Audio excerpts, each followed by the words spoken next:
Hamish, you're on with Jamie and guest EJ. Or are they saying EJ Sorrell? EJ's fine. EJ. I go by EJ. Sorrell's my last name. Oh, okay. Also pronounce it correctly, God. Cyril? Sorrell. Sorrell. Eric did it wrong too at the beginning. He introed me and mispronounced my name. But. Well, you got to set both of us straight. Hey, Hamish, how are you doing today? I'm somewhat disturbed by certain things in the culture.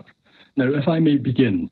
Do you mean Scottish or American culture? Sorry to insert myself already. The general, all culture permeated by bad faith and by atheism.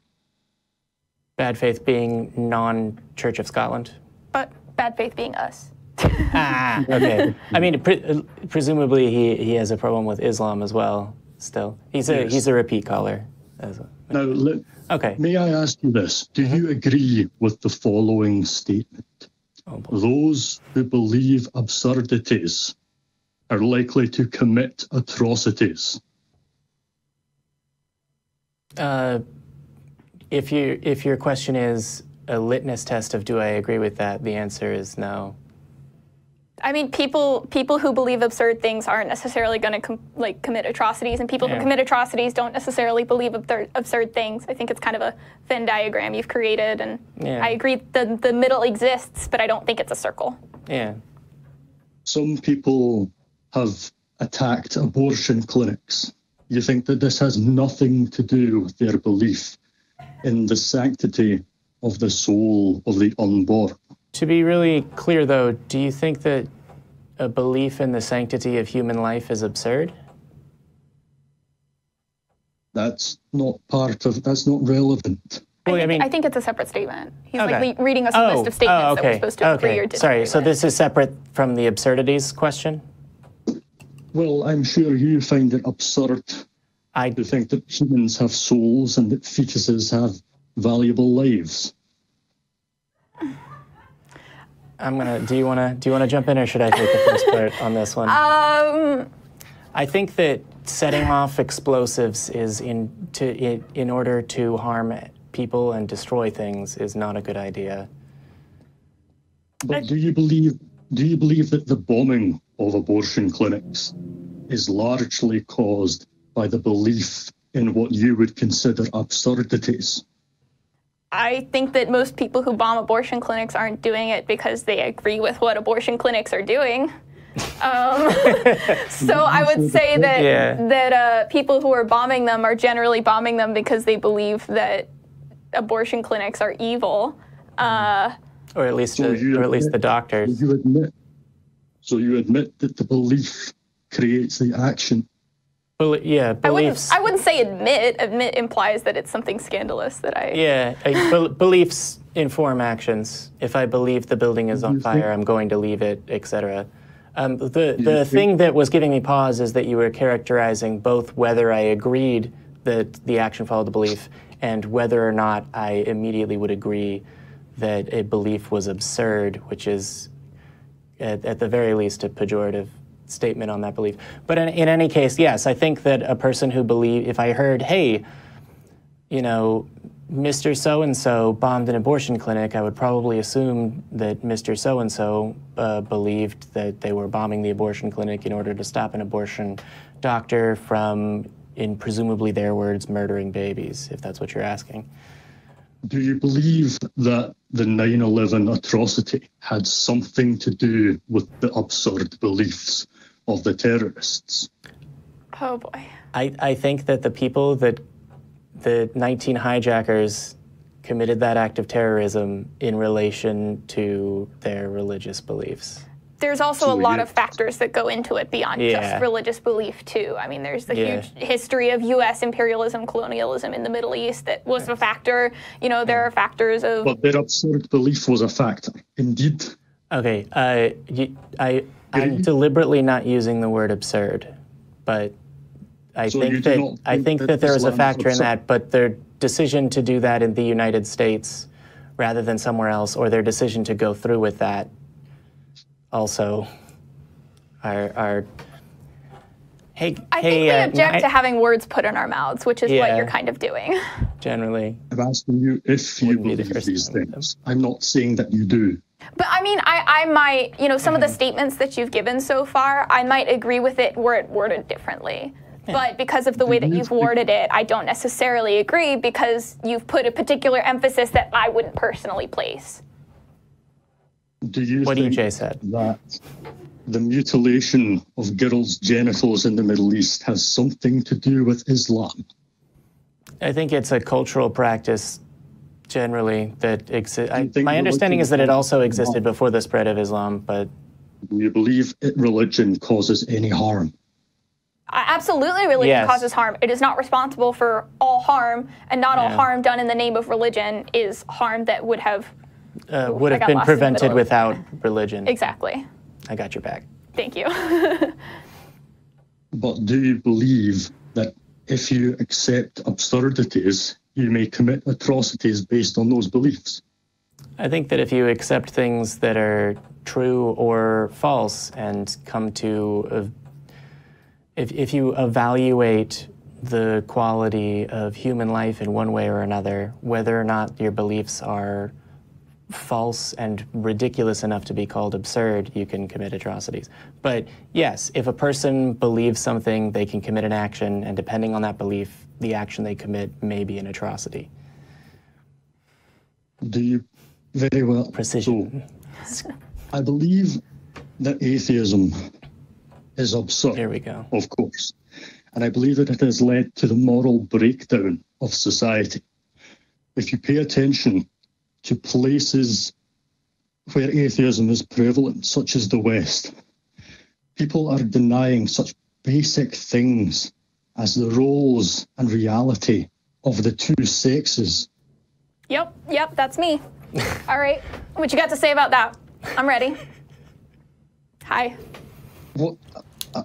These people are acting as if you can simply choose to be a man or a woman. Yeah, these people being me, yes. I'm a gender studies student. I can talk to you about that, yeah.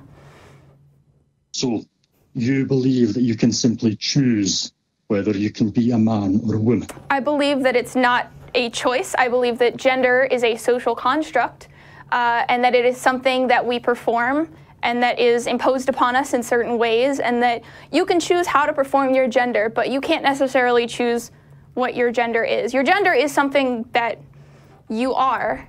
It's something that is intrinsic about yourself, and it's how you situate yourself related to the society that you exist in. And it's not a matter of choosing, it's a matter of who you are. What is a man? What is a male? Well, it depends on if you're talking about in biological terms or sociological terms. Yes, biological.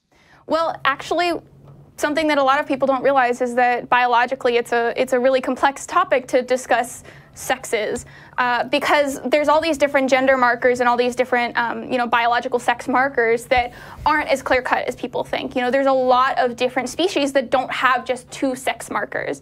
And you could talk about XY chromosomes and XX chromosomes. You could talk about hormonal effects on the body and whether you develop breasts or not, and what kind of genitalia you develop, and what your fat distribution in your body is. But a lot of those are dependent on your genetics. And so what about the human species? So the human species, if you want to break down what is considered male, the things that are typically considered male are developing testes, developing a penis, not developing breasts, not developing, your voice drops and things like that. But those are things that are not as clear-cut as people believe, because you can have XX chromosomes, which are the ones that are typically considered female chromosomes, but you can develop testes, and you can develop, a penis, and your voice can drop, because there are other hormonal effects that come into play in terms of like your pituitary gland, your thyroid, and all those different things. So biological sex is not as clear-cut for humans as people believe it is. Anyone who's taken biology past the 9th grade could tell you that. Do you believe that sex is a modified bimodal distribution? Can you clarify what you mean by that question? Almost everyone is either male or female, and there's a tiny sliver of people who say that they're something else, or they're transgender or intersex or whatever they want to call it. So yes, so intersex people are absolutely exist. They are not a huge percentage, but we don't know that exact percentage because a lot of intersex people at birth, the doctor looks at their genitalia, and if you have what is called ambiguous genitalia, they pick whichever one it looks more like, and then you get corrective surgery. So if you are born and the doctor looks at your genitalia and says, well, you got a little bit of a penis, but it looks closer to a vagina, so we're just gonna go in and we're gonna remove those testes and we're gonna, you know, things like that. Like, a lot of intersex people undergo invasive and non-consensual surgeries when they're born to basically rectify the problem. And so there's a lot of intersex people who don't know that they're intersex because of it. And so it's really, really hard to have exact statistics on, well, what percentage of people are intersex, what percentage of people are transgender, what percentage of people are, you know, X, Y, and Z. A tiny sliver by any measure. Well, I mean, you could say a tiny sliver, but a tiny sliver of the human population out of 7 billion is still millions and millions of people. You know, I'm a redhead, and we are like 1% of the population, so you could call us a tiny sliver, but that doesn't mean that we don't exist. And I'm left-handed, which is about 9%. Lefties unite! In my view, as has been the view, the majority view throughout all of history. That's a factually inaccurate statement, but okay. You didn't even wait to see what I had to say. As soon as you say something has been a view throughout all of history, it's a factually inaccurate statement because history is very long and humans have changed a lot. I said the majority view. I didn't say this was the only view. Continue. I'm waiting. I'm not sure how you got the majority statistics on that, but continue. It has been considered that there are two sexes. God created them, male and female. That's not a fact, actually. A lot of societies have had third sex, fourth sex, fifth sex identities. There are societies right now that exist that have had, for millennia, genders and sexes that are outside of that binary category. Yes, there have always been a small sliver of delusional people, at least.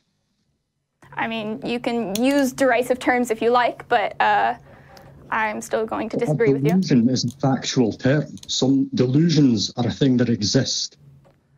No.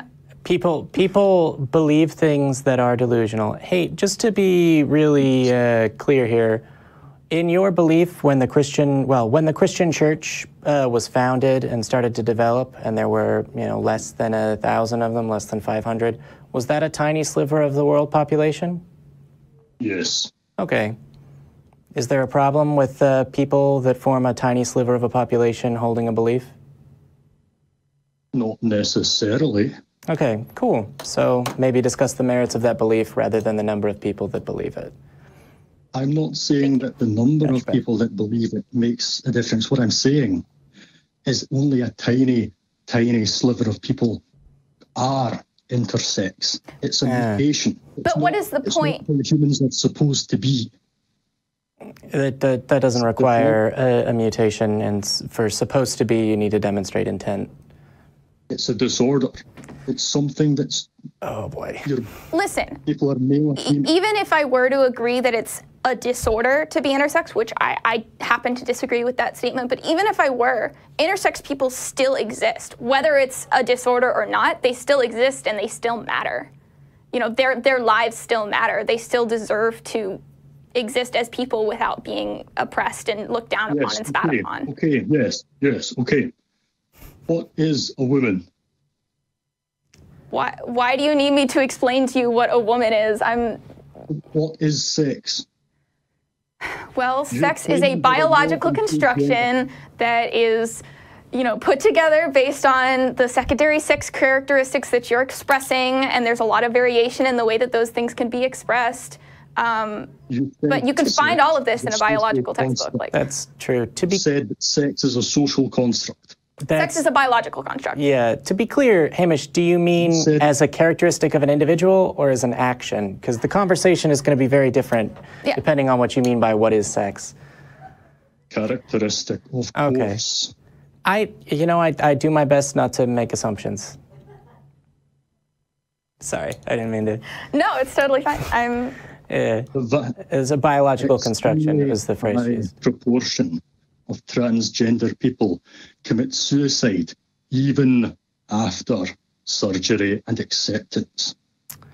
Do you think that might have something to do with the society in which they live? I said even after acceptance. But that doesn't change all of the trauma, psychological trauma that happened before that. To be clear, do you believe that right now transgendered people are experiencing a state of acceptance? We'll take, for example, in the United States. Some of them. Are they disconnected from the internet and television and the news generally? Well, I'm sorry, I watch the news and our president has taken some acceptance is a very interesting word for you to use there, but... Your family might accept who you are, but society sure doesn't. Which is good, but yeah. People are mutilating the genitals and biology of children, and there will come a day when many of these people deeply regret and resent what was done to them. To be clear, are you referring to, gender confirmation surgery? Are you referring to female genital mutilation? I was going to bring up religious examples with circumcision because Abraham, etc. Mm-hmm. Confirmation surgery. Okay. Yep. You think mutilating a person's body to give them an ersatz set of genitals is confirmation? You think that's proper? I think that that is the term that is used quite regularly. If you are a person who voluntarily gets a surgery that you feel is what you need to be more comfortable in your body, and you regret that later on, then that's a choice you made. People get tattoos and regret them later on. You just have to sit there. You having these surgeries. I assure you they don't perform it on children. The only thing that they do to transgender children is to give them puberty blockers so that they can choose whether or not they want to go on hormones later on. And you know, one really great thing about trans children and the way that they're taken care of today is that we have puberty blockers, and so they can wait until they're old enough to make that decision, and then they can choose. Well, you know, actually, I think I am more comfortable as the gender that I was assigned at birth, and they can choose to go off the puberty blockers, and puberty will proceed as normal, or they can choose to go on to hormone replacement therapy and go that route. And they don't perform that kind of surgery on children. Also, people get Botox and regret it, so I'm not sure how deep into this an adult making a decision about their body with the assistance of medical technology, therefore sin, you want to go down. There's a lot of, well, I'm not going to go too much into the like, oh, who gets, you know, cosmetic breast implants or facelifts. That blocking the puberty of a child is a big deal. It doesn't cause damage, and if you remove the puberty blocker, puberty proceeds as normal. It doesn't cause any kind of damage. Trust me, I have done my research on this. So, why can't I just decide to be a black female? Because now you're bringing race into it. Yeah. Sorry. Why is that so different from sex?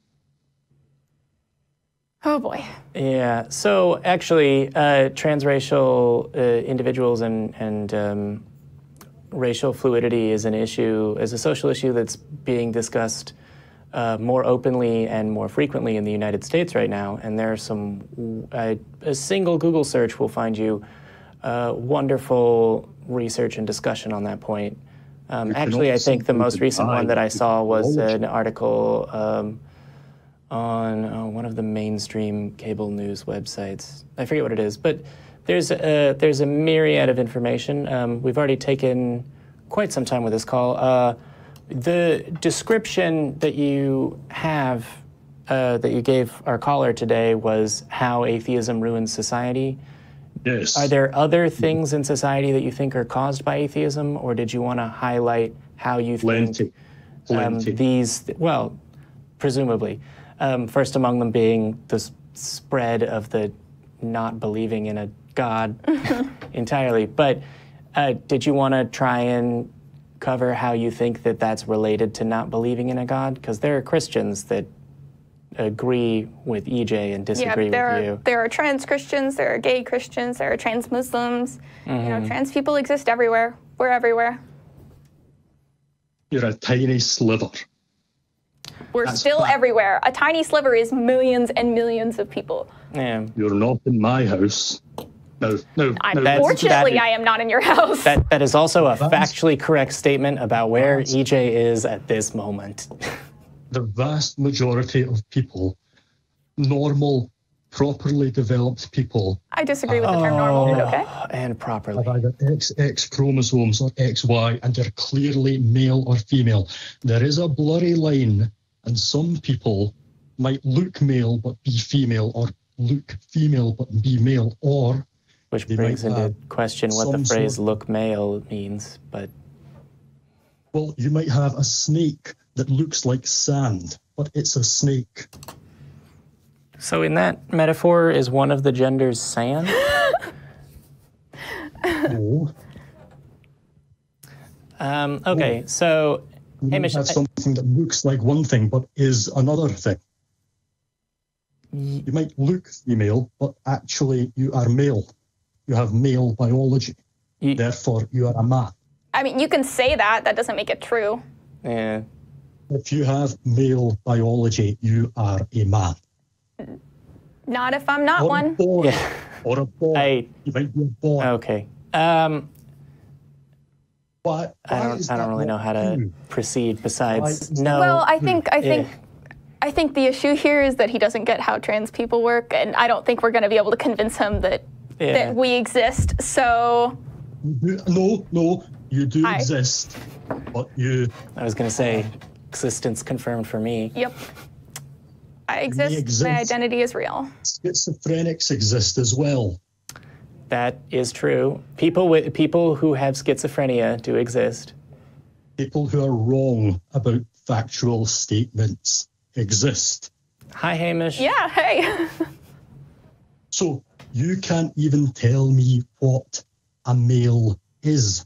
You think there's a difference between being a man and being male? Absolutely, there is a difference, because you can sit down and you can categorize what counts as biologically male. You could sit down and you could categorize what counts as biologically female, and there will be people who do not fit into either of those categories, and those people are intersex, and that's just kind of how it is. But the idea of man, woman, whatever other gender identity you might hold, those aren't necessarily based on your biological characteristics. You know, society is gender identity. You cannot simply decide your identity. Gender identity is how you view yourself in relation to the society in which you exist. It's something that is personal. It's something that takes a lot of self-discovery to think about, you know, how do I feel about my gender? How do I feel about how I'm presented in society? How do I feel about the way that people perceive me? So you said gender identity is how you view yourself in society. With relation to your society's constructions of gender, yeah. And what is gender in your view? I think it just... I think we're going in circles. Yeah, we're going in circles at this point. So Hamish, this has been a very enlightening call. I'll let you say the thing that you're saying as always. I think I'm not sure when the last time you called was, but I'm also not sure whether we have your email or whether we've reached out to you about having more lengthy conversations in textual form. Are you comfortable leaving your email for us with our call screener? Yes, that's fine. But you said, correct me if I'm wrong, but you said gender identity is how you view your gender with regards to society. With regards to society's constructions of gender, yeah. So somebody who in one society might view themselves one way, had they grown up in a different society, might view themselves a different way based on how that society perceives gender. And what is gender? Your definition seems circular. So to be clear, I think it's circular because the questions are getting there. Hamish, I'm gonna pop you back on hold. It's been good, but we only have so much time for the show. I would encourage you to call back again next week. I don't think we're gonna get EJ here again necessirly, or be able to convince EJ to take your call again. But I'm going to put you on hold, and our call screener is going to take your email, and I promise to reach out to you over email. There's a lot of resources out there that you can ask these questions about gender. Google's your friend. Believe me, I have. Now let me just say. Well, Hamish, actually, I'm gonna put you on hold so we can get to the. May I say one last thing? All right, I'll give you one last thing. You have failed to define gender without using the word gender. That's not an accurate statement. Makes sense. It is. You said. I mean, you can say that if you like. Yeah. All right. So Hamish, we really got to go on. I'm sorry to cut you off there, but I'm gonna go ahead and put you on hold. All right. Very well. All right. Thank you. This is abominable. Wow, that's a compliment. I'm abominable. Abominable. Oh. You'd be surprised how many conversations I've had like that.